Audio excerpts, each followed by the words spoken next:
Hello friends, welcome to my channel CK hungry foodie. ಇವತ್ತು ಕುಡಿಯೋಕ್ಕೂ ಅನ್ನಕ್ಕೂ ಚೆನ್ನಾಗಿರೋ ಅಂಥ ಮೆಂತ್ಯ ತಂಬುಳಿ ಹೇಗೆ ಮಾಡೋದು ಅಂತ ತೋರಿಸ್ಕೊಡ್ತೀನಿ. ಒಂದು ಮಸಾಲೆ ಹುರ್ಕೋಬೇಕು. ಬಾಣಲಿಗೆ ಸ್ವಲ್ಪ ಜೀರಿಗೆ ಹಾಕಿ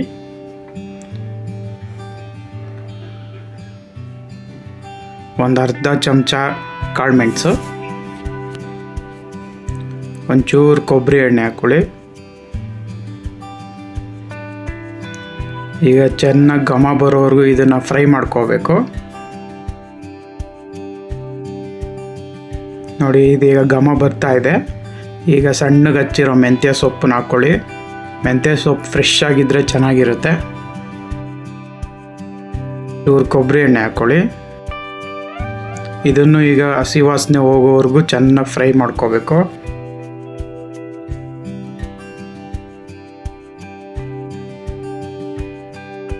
ನೋಡಿ, ಈಗ ಫ್ರೈ ಆಗಿದೆ ಚೆನ್ನಾಗೆ. ಈಗ ಇದು ತಣ್ಣಗೆ ಆಗೋಕೆ ಬಿಡಿ, ಆಮೇಲೆ ಮಿಕ್ಸಿ ಹಾಕಿ ರುಬ್ಬಬೇಕು. ನೋಡಿ, ಒಂದು ಮಿಕ್ಸಿಗೆ ಸ್ವಲ್ಪ ಕಾಯಿ ತುರಿ ಹಾಕ್ಕೊಳ್ಳಿ. ಆಮೇಲೆ ಹುರಿದಿಟ್ಟಿರೋ ಮಸಾಲೆ ಹಾಕ್ಕೊಳ್ಳಿ. ರುಚಿಗೆ ತಕ್ಕಷ್ಟು ಉಪ್ಪು, ಆಮೇಲೆ ಚೂರು ಮಜ್ಜಿಗೆ ಹಾಕ್ಕೊಳ್ಳಿ. ನೋಡಿ, ಈ ಥರ ರುಬ್ಕೋಬೇಕು ನೈಸಾಗೆ.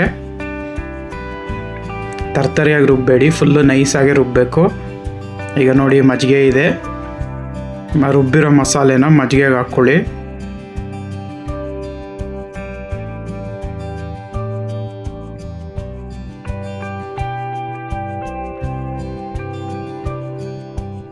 ನೀವು ಮಾಡ್ಕೊಳ್ಳಿ, ತುಂಬ ಚೆನ್ನಾಗಿರುತ್ತೆ. ಸ್ವಲ್ಪ ನೀರು ಎಷ್ಟು ಬೇಕೋ ಅಷ್ಟು ನೀರು. ನಿಮಗೆ ಗಟ್ಟಿ ಬೇಕಾದರೆ ನೀರು ಕಮ್ಮಿ ಹಾಕ್ಕೊಳ್ಳಿ. ನೀರಾಗಿರಬೇಕು ತಂಬುಳಿ ಅನ್ನೋದಾದರೆ ನೀರು ಹಾಕ್ಕೊಳ್ಳಿ ಜಾಸ್ತಿ.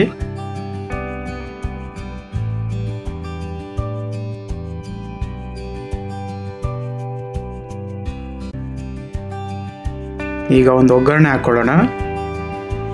ಸ್ವಲ್ಪ ಎಣ್ಣೆ,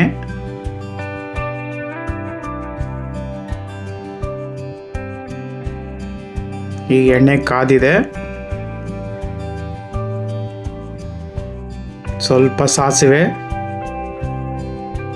ಈಗ ಸಾಸಿವೆ ಸಿಡಿಬೇಕು.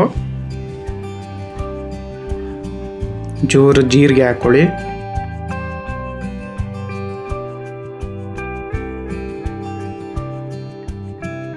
ಕೊನೆಗೆ ಚೂರು ಹಿಂಗು. ಈಗ ಅದು ಚೆನ್ನಾಗಿ ಸಿಡಿಬೇಕು. ನೋಡಿ, ಸಿಡಿತಾ ಇದೆ. ಈಗ ಅದನ್ನು ತಂಬುಳಿಗೆ ಹಾಕ್ಕೊಳ್ಳಿ.